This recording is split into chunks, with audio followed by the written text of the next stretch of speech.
What up, and welcome back to Boring Reviews. Nick there. Oh, you let me. Joey there. And today we're reacting to another Billy Connolly. and we are reacting to Cardinal School Visits. Bites Your Bum. Bites Your Bum. 1981. We are excited for this reaction because he's much younger here. And I probably shouldn't say because it's going to bring the whole video down, but someone had just mentioned in a comment of our last video that we just recently posted that he's like fighting for his life, or he has cancer or some kind of terminal illness or something like that. How sad. Yeah, very, very sad. Because we've just been introduced to this guy. This is 1981, as the title says, so excited to hear and see him from yonder. Like 42 years ago. She even recognized him when like it's paused like the first second. She's like, I thought you said Billy Connolly. So excited to check this out. Hopefully this is a video that you're excited for our reaction. If you like our reaction in any way, please don't forget to like, subscribe, and hit that notification bell so you can be aware of our next uploaded video. Here we go. Right. So, I'm going to tell you a story. Definitely him. The scene is a Roman Catholic primary school in Glasgow. And a teacher's standing in front of the class.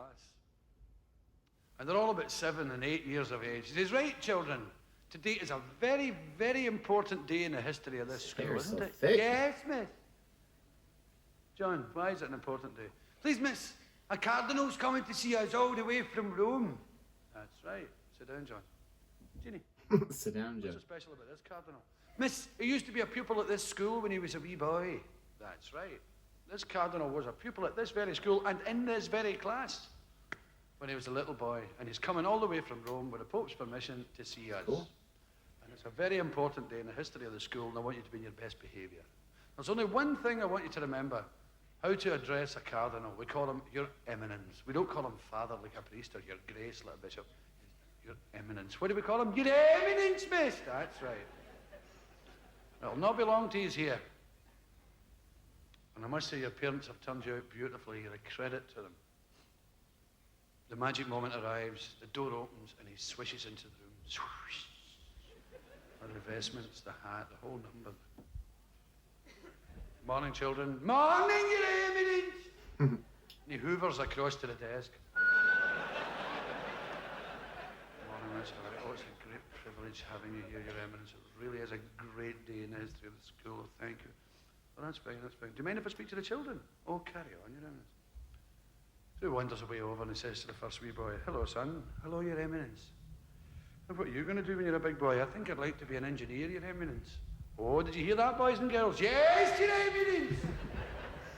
He wants to be an engineer, that's good, isn't it? Yes, Your Eminence. Because engineers look after the world that God gave us. They drill for oil, they get energy from moving water, they build bridges. They're very clever men. Well done, son. Sit down. Hello. Hello, Your Eminence. What's your name? Peter Maguire, Your Eminence. Oh, yeah. And what do you want to do when you're a big boy, Peter? I think I'd like to be a plumber, Your Eminence. A plumber, indeed. Why do you want to be a plumber? Because my daddy's a plumber, Your Eminence. Did you hear that, boys and girls? Yes, Your Eminence! He wants to follow in his father's footsteps. Does that remind you of anybody? No, Your Eminence. What about Jesus? Oh, yes, Your Eminence! Forgot, Your Eminence! No. Oh, don't forget again, will you? He's nailed to the wall to remind you, for Christ's sake. Meanwhile, there's a wee boy at the front. No. Is that me? No.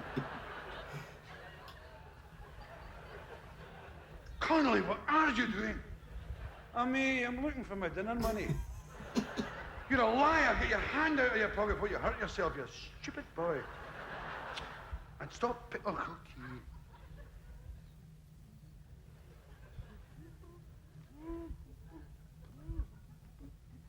And of all the people to pick on, Cardinal picks on him. Hello, son. Hi. Oh. Yes. Oh, what are you going to do when you're a big boy? Oh. No. Well, the mayhem and madness that follows could not be described. Sporadic fighting broke out in the back row. Ah, come on. Oh. Chairs were going through the window. The teacher fainted. Ooh. Big blue knickers up in the air. Oh. What did you say to me? I said, oh, for you deaf as well as daft. Well, people were pulling each other back to get out the door. You scoundrel! You horrid, horrid boy! I used to be a pupil at this school. I sat in that self-same desk. But I didn't sit there interfering with myself and being rude to the guests. No, I worked extremely hard, and I won a scholarship to a posh school, where I worked even harder and went to college and became a priest. 5 years later, I was a parish priest. Did I rest on my laurels? No such thing. I haunted the libraries of this land, reading everything I could get my hands on and writing in the margin, my thoughts exactly how true! Exclamation mark. They made me a canon, they made me a monsignor. I went to Paris to study. I was there for 5 years, I became a bishop. 10 years later, I was an archbishop. They sent for Rome for me. I went to the Vatican to study at the feet of the Holy Father. They made me a cardinal. I was in the jury who elected the last pope. And you're telling me to fuck off. You...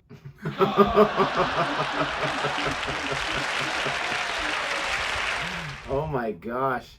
So many thoughts about that.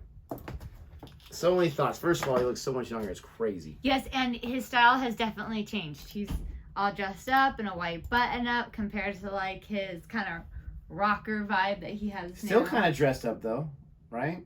Yeah, but he has like a Different rocker style, for vibe. sure, Yes, yeah. that's what I mean. Like, He very reminds me, style. and we keep getting this one, How to Write a Country Song. So like, who is it, the cowboy hat? Yeah. So it makes me think of like, you know, the 70s or the 80s with that thick hair. And just he's missing the cowboy hat in this one.